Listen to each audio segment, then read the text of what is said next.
Well, Friday football fever returns tonight, and stands will be packed with fans cheering their favorite high school teams. But sometimes big crowds at big events can get a little tense, and today we're going to be talking all about it. So Blanca Cobb, who has a master's degree in psychology, joins us this afternoon to talk about game etiquette. Let's get into it. Blanca, what is it about crowds that can be too close for comfort?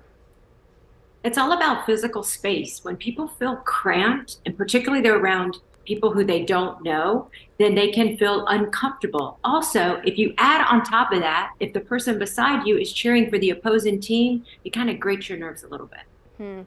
And what are body language cues that people are getting annoyed and they might not be telling you that they're getting annoyed? Listen to their tone of voice, particularly how they're talking to you or in your direction versus when they're talking to their friend. And if you notice a difference and with you it's a little gruffer, then you know something isn't quite right. Also, some people will take up more space to make you close in.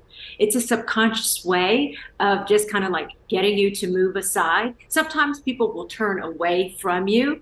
Another thing is when they're talking to you or looking in your direction, pay attention to their facial expressions, particularly any facial muscle tension or twitches for the forehead, with their lips or their jaws or that chin jut and it comes out. It's all letting you know that they're feeling a little bothered. What are some tips to de-escalate tension with someone?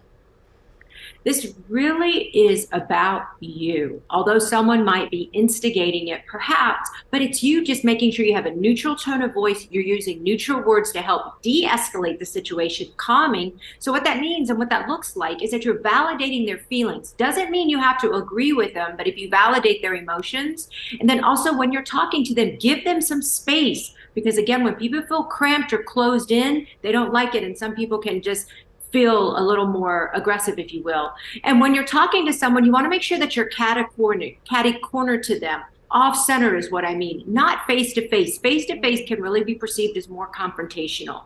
And the last thing is watch when you're talking to someone, you go, It's that para language, and it's all in how you elongate it or the emphasis that you put on it. There's a difference in a versus a